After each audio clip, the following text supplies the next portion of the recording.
کیا آپ جانتے ہیں کہ تاریخ اسلام کا سب سے مشکل فیصلہ کیا تھا؟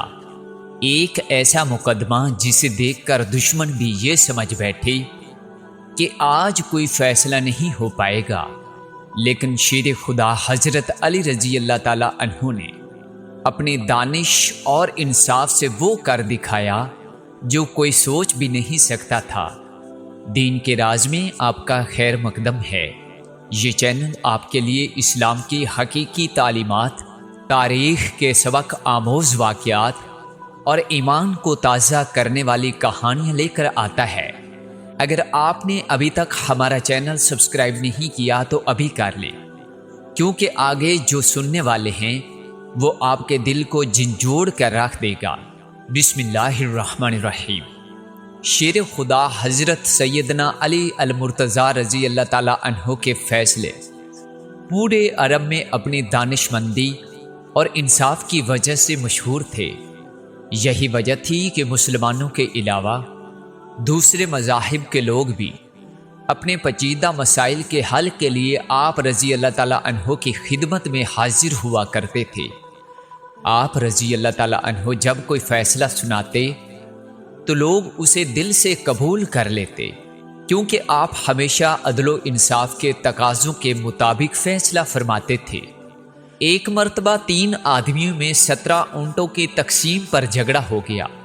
وہ انصاف پر مبنی فیصلہ کروانے کے لیے حضرت علی رضی اللہ تعالیٰ عنہ کی خدمت میں حاضر ہوئے اور عرض کیا، ہمارے پاس 17 اونٹ ہیں، پہلے کا حصہ کل اونٹوں کا آدھا، دوسرے کا تہائی اور تیسرے کا 9واں حصہ بنتا ہے۔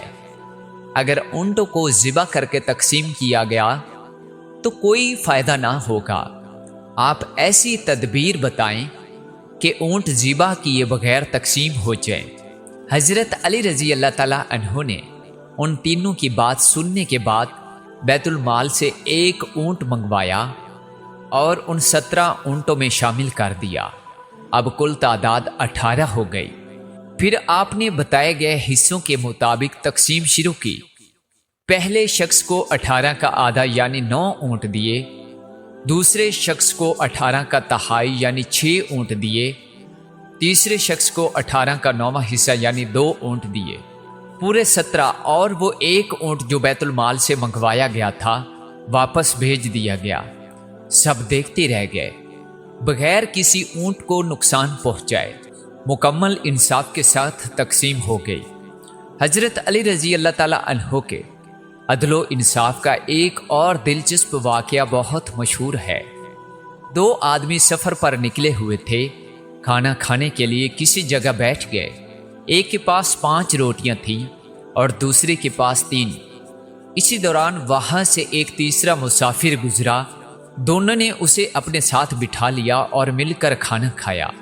جاتے وقت اس تیسرے شخص نے روٹی کی قیمت کے طور پر 8 درہم دے دیے۔ اب ان دونوں میں 8 درہم کی تقسیم پر جھگڑا ہو گیا۔ 5 روٹی والے کا کہنا تھا کہ روٹیوں کے حساب سے اسے 5 اور دوسرے کو 3 درہم ملنے چاہیے۔ 3 روٹی والا 8 درہم برابر تقسیم کرنے پر اڑا ہوا تھا۔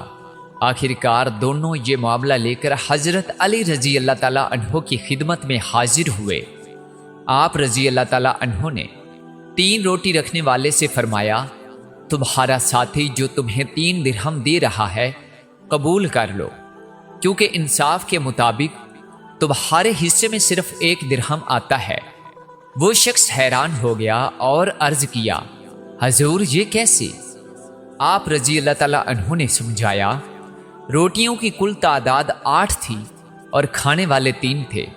اگر ہر روٹی کے 3 ٹکڑے کیے جائیں تو 8 روٹیوں کے کل 24 ٹکڑے بنتے ہیں، یعنی ہر شخص کے حصے میں 8 ٹکڑے آتے ہیں۔ 3 روٹی والے نے اپنی روٹیوں کے 9 ٹکڑے میں سے 8 خود کھائے، 1 ٹکڑا بچا۔ 5 روٹی والے نے اپنی روٹیوں کے 15 ٹکڑوں میں سے 8 خود کھائے، 7 ٹکڑے بچے۔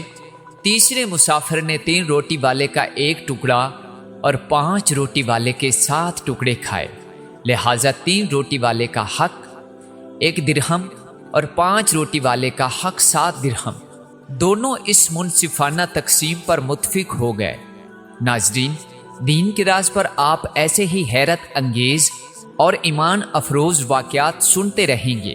اگر آپ نے ابھی تک لائک نہیں کیا تو ابھی لائک بٹن دبائیں، اور اگر سبسکرائب نہیں کیا تو وہ بھی کر لیں، بالکل مفت ہے لیکن آپ کے لیے بہت فائدہ ہے۔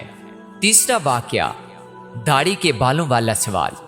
ایک مرتبہ حضرت علی رضی اللہ تعالی عنہ نے نماز کے بعد منبر پر بیٹھ کر خطبہ پڑھا اور لوگوں کو واعظ و نصیحت فرمانے لگے۔ پھر فرمایا، اے لوگو، جیسے دوسروں کو اس دنیا سے جانا ہوتا ہے، مجھے بھی جلد جانا ہے۔ مجھ سے وہ باتیں پوچھ لو جو تم نہیں جانتے۔ مجلس میں چند لمحے خاموشی رہی۔ پھر ایک کوفی نوجوان اٹھا اور کہنے لگا، اے علی، جب آپ سب کچھ جانتے ہیں تو بتائیں، میری داڑھی میں کتنے بال ہیں؟ حاضرین میں کچھ دشمن بھی موجود تھے۔ وہ کہنے لگے، آج علی کوئی جواب نہ دے سکیں گے۔ حضرت علی رضی اللہ تعالیٰ عنہ مسکرائے اور حاضرین سے فرمایا، اس سوال کا درست جواب کون جانتا ہے؟ کوئی سامنے نہ آیا۔ تب آپ نے اپنے وفادار خادم کمبر کو آواز دی اور فرمایا، کمبر، اسے جواب دو۔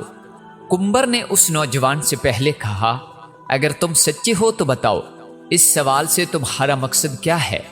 ایسا لگتا ہے کہ تم اپنے علم میں اضافہ نہیں چاہتے بلکہ مسلمانوں کے پیشوا کو عجیب سوالوں میں الجھانا چاہتے ہو۔ یاد رکھو، تمہاری داڑھی کے ہر بال میں ایک شیطان چھپا بیٹھا ہے جو تمہارے دل میں وسوسے ڈالتا ہے اور تمہیں راہ راست سے دور کر رہا ہے۔ نوجوانوں نے پھر بھی اصرار کیا کہ جواب چاہیے۔ کمبر نے کہا، اگر تمہیں واقعی ہی گننا ہے تو اپنی داڑھی کینچی سے کاٹو، سامنے رکھو اور آرام سے بیٹھ کر گن لو۔ پوری مسجد میں ہنسی کی لہر دوڑ گئی۔ دوستوں اور دشمنوں نے ایک دوسرے کو دیکھا۔ دشمنوں نے بھی مانا، کمبر درست کہتا ہے۔ نوجوان نے شرمندگی سے کہا، تو نے مجھے غفلت کی نیند سے جگا دیا اور راہ راست پر لا دیا۔ اب میں داڑھی کے بال گننا نہیں چاہتا۔ یہ سوال بیکار تھا اور میں شیطانی وسوسوں سے اللہ کی پناہ مانگتا ہوں۔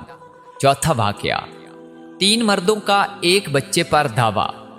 یمن میں ایک اور انتہائی پیچیدہ مقدمہ پیش ہوا۔ ایک عورت 3 مردوں کے ہمراہ حضرت علی رضی اللہ تعالیٰ عنہ کی بارگاہ میں پیش ہوئی۔ اس عورت کے ہاتھ میں ایک نومولود بچہ تھا اور تینوں مردوں کا یہ دعویٰ تھا کہ یہ بچہ میرا ہے۔ حضرت علی رضی اللہ تعالیٰ عنہ نے اس عورت سے فرمایا، کیا تم بتا سکتے ہو کہ یہ بچہ کس کا ہے؟ عورت نے عرض کیا، یا علی، میں کیسے بتا سکتی ہوں؟ میں نے ایک ہی ہفتے میں ان تینوں مردوں کے ساتھ تعلق رکھا ہے، مجھے نہیں معلوم کہ یہ بچہ کس کا ہے۔ میں آپ سے اپنی اس غلطی کی معافی مانگتی ہوں۔ پاس بیٹھے سب لوگ سکتے میں آ گئے اور مشرکین کہنے لگے، آج علی بھی فیصلہ نہ کر پائیں گے۔ حضرت علی رضی اللہ تعالیٰ عنہ نے پوچھا، تم تینوں میں سے اس عورت کا شوہر کون ہے؟ ایک مرد نے ہاتھ اٹھایا۔ آپ نے فرمایا، کیا تم حلفاً کہہ سکتے ہو کہ یہ بچہ تمہارا ہے؟ شوہر نے عرض کیا، نہیں حضور، اپنی بیوی کی بدکاری دیکھ کر میں یقین سے نہیں کہہ سکتا۔ حضرت علی رضی اللہ تعالیٰ عنہ کچھ دیر خاموش رہے، پھر آپ نے قرآن اندازی کا فیصلہ فرمایا۔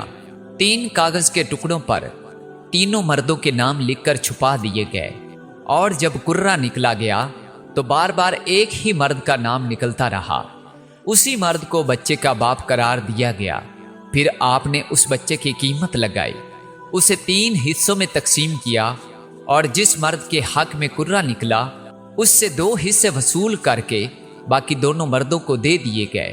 جب یہ واقعہ حضور نبی کریم صلی اللہ علیہ وسلم تک پہنچا تو آپ صلی اللہ علیہ وسلم نے فرمایا، اگر یہ مسئلہ میرے پاس آتا تو میں بھی اسی طرح فیصلہ کرتا جس طرح علی نے کیا۔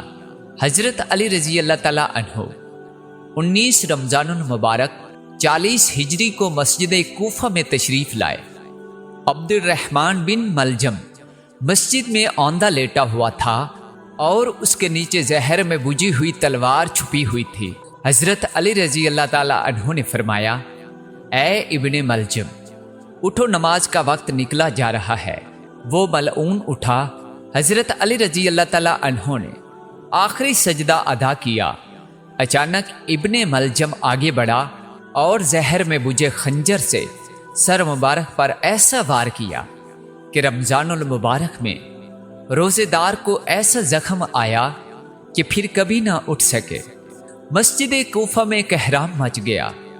حضرت حسن و حسین رضی اللہ تعالی عنہم مسجد میں آئے، اپنے باپ کی ریش مبارک خون میں ڈوبی دیکھ کر رو پڑے۔ صحابہ آپ کو کاندھوں پر اٹھا کر گھر لے گئے۔ بیٹیاں تڑپ گئیں باپ کی حالت دیکھ کر۔ حکیم نے علاج شروع کیا، لیکن زہر اپنا کام کر چکا تھا۔ 2 دن تک آپ شدید تکلیف میں رہے اور آخر کار 21 رمضان المبارک کو نماز فجر کے وقت آپ کی شہادت ہوئی۔ انا للہ و انا الیہ راجعون۔ حضرت مولا علی رضی اللہ تعالی عنہ نے بچپن سے لے کر وفات نبی صلی اللہ علیہ وسلم تک 30 سال حضور صلی اللہ علیہ وسلم کی خدمت اور رفاقت میں بسر کیے۔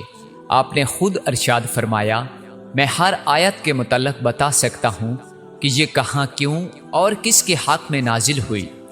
وفات نبی صلی اللہ علیہ وسلم کے بعد آپ نے 6 ماہ کی گوشہ نشینی میں قرآن مجید کی تمام صورتوں کو نزول کی ترتیب سے مرتب کیا۔ آپ کی روایات سے تفسیر ابن جریر طبری، تفسیر ابن ابی حاتم اور تفسیر ابن کثیر میں آیات قرآنی کی تشریح ملتی ہے۔ ناظرین، دین کے راز پر یہ تھا آج کا سبق آموز اور ایمان افروز واقعہ۔ اگر یہ ویڈیو آپ کو پسند آئی تو ابھی لائک کریں، یہ ہمارے لیے بہت بڑی حوصلہ افزائی ہے۔ چینل سبسکرائب کریں تاکہ اسلام کی ایسی ہی دلچسپ اور علمی ویڈیوز آپ تک پہنچتی رہیں۔ کمنٹ میں ضرور بتائیں کہ آج کے 3 واقعات میں سے کون سا آپ کو سب سے زیادہ پسند آیا۔ اور آج کا سوال یہ ہے، حضرت علی رضی اللہ تعالیٰ عنہ نے 17 اونٹوں کی تقسیم میں بیت المال سے 1 اونٹ منگوایا اور تقسیم کے بعد وہی اونٹ واپس چلا گیا۔ کمنٹ میں بتائیں یہ ریاضی کا کمال تھا یا اللہ کی عطا کردہ دانش کا؟ جواب کمنٹ میں لکھیں اور ہماری اگلی ویڈیو کا انتظار کریں جو اس سے بھی زیادہ حیرت انگیز ہوگی۔ اللہ تعالی ہمیں دین کی مکمل سمجھ عطا فرمائے اور ہمیں نیکوکاروں میں شامل فرمائے، آمین۔